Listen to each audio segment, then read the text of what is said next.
Hello everyone, আসসালামু আলাইকুম। আপনারা সবাই কেমন আছেন? আলহামদুলিল্লাহ, আল্লাহর রহমতে আমি ভালো আছি। তো আজকে কিছু পিঠা বানাবো। একটা হলো বাপা পিঠা, আর একটা হলো সুজির পিঠা, আর আছে পুডিং। তো বাপা পিঠার সব কিছু আমি রাত্রেই রেডি করে রেখেছি। তো এখন পিঠাগুলো একে একে বানিয়ে নিচ্ছি। বাপা পিঠাগুলো হয়ে গেছে। এদিক দিয়ে সুজির পিঠার বুগিটা বানিয়ে নিচ্ছি। তো এখন সুজির পিঠাগুলো বানিয়ে নেব। তো আমার সুজির পিঠাটা বানানো শেষ। এখন চলে যাচ্ছি পুডিং বানাতে।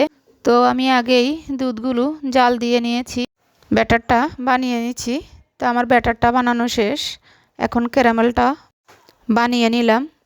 তো দইটা ক্যারামেলের মধ্যে ঢেলে দিলাম। তো এখন পুডিংটা বসিয়ে দিলাম, হওয়ার জন্য অপেক্ষা করব। তো আমার পুডিংটা হয়ে গেছে, এখন নামিয়ে নিচ্ছি। তো আসলে কালারটা অনেক সুন্দর হয়েছে। পিঠাগুলো বক্সে ভরে নিলাম। এগুলো দুলাভাইকে দেব, মানে আমার নন্দাইয়াকে। তো সব কিছু প্যাকিং করে নিলাম। তো এগুলো আসলে বিদেশে পাঠাবো। তো আজকের জন্য এই পর্যন্তই। আল্লাহ হাফেজ।